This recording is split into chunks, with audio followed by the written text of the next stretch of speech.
are talking about product validation funnel. Josh, why don't you tell us what the product validation funnel is? Absolutely.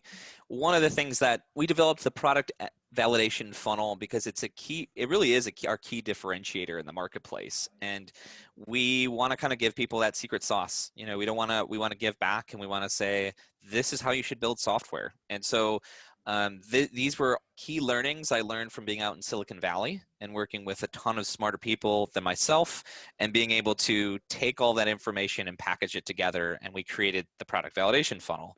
So that's a little bit of the history behind it. The product validation funnel, what it is that it's in a simple form is all products go through this funnel. Whether or not you acknowledge it or not, they go through this funnel. So there are a couple different stages within the funnel. So if you envision a funnel, and at the top of the funnel, the broader side, you've got MVT, minimum viable tests. And then down the funnel a little further, you got minimum viable product. And then down at the bottom, you have minimum marketable product. So each of these stages, a product, again, all products go through this.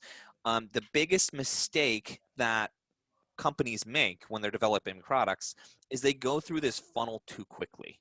Okay. So they'll skip over steps. They'll go down right to the bottom. Normally, that's the biggest problem is they'll go right through the funnel to the MMP, and they'll say, what do we need to build?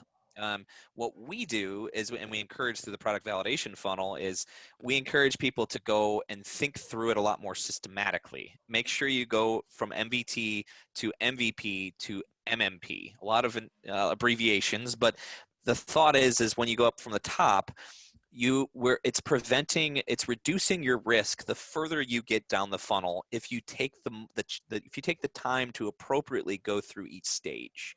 And so that's what we really try and do is each part of that funnel is reducing risk and giving an example at the top of the funnel, the minimum viable test. That's simply doing market tests. A lean startup calls it experimentation. Yep. Doing experiments to prove whether or not your product idea will actually have legs in the market. So do that before you do anything. And that means hardly any engineering, quick and rapid. An example of this that I give all the time, as you know, is Dropbox, right? So being able to, what Dropbox did, instead of going out and building the thing and going through the funnel too quickly, they said, we're going to build a 2-minute explainer video, send that out, and see what kind of traction this gets in terms of pre-signups. And of course, the rest is history, where they got tons of pre-signups.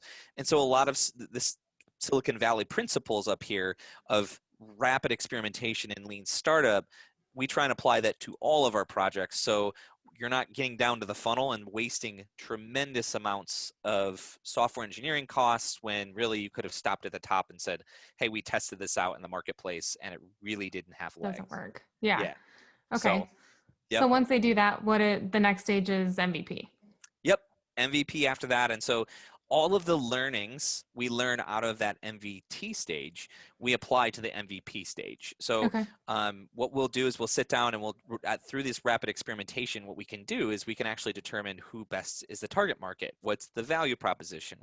If you imagine like a business model canvas, we kind of go through that canvas and try and reduce the amount of assumptions we're making through these experiments in the MVP stage. Then when we get down to the MVP stage, we have a fairly clear idea of how to create some wireframes and some quick, rapid prototypes so that we can actually get it in the hands of potential users of it and get feedback. And we'll iterate on that feedback using just continuing to wireframe and rapidly prototype. So still very little engineering effort. And we do that so that we can add a further validation step, so that the folks that we're marketing to are equally giving us this feedback and getting excited. Honestly, they're getting excited about it and saying, oh my gosh, this will solve my problem so much. And so that is the MVT and then the MVP stages.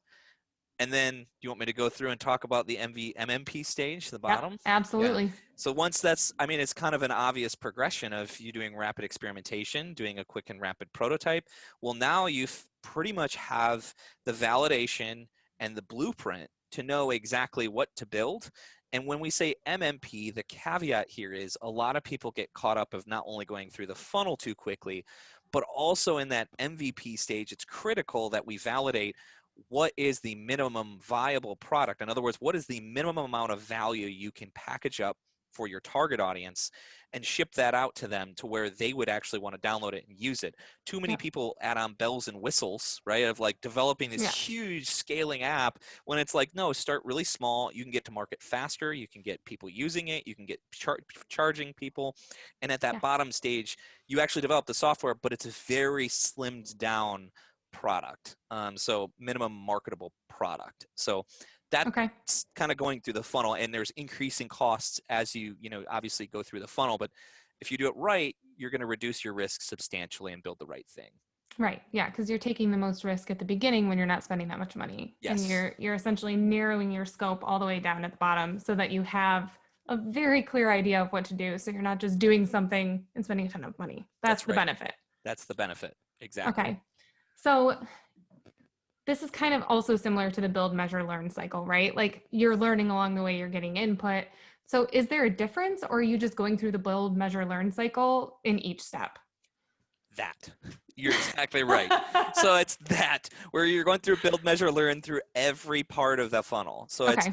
it's a perfect convergence and not a doesn't one doesn't negate the other. They work Okay. really well in complement. So an example of this is at the top in the MVT stage, if you run a rapid experiment, oftentimes you'll find out, which is just as valuable, you'll find out what doesn't work, right? So Right. then you'll tweak your experiment, and then you'll say, well, would this work instead? So you kind of build, measure, learn, right? Send it out to the market, get the feedback, and say that didn't work. What can we do to, what did we learn out of this, and what can we keep doing to iterate on that build, measure, learn cycle?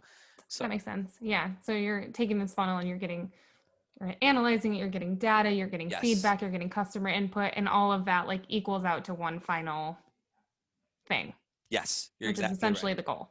Yep.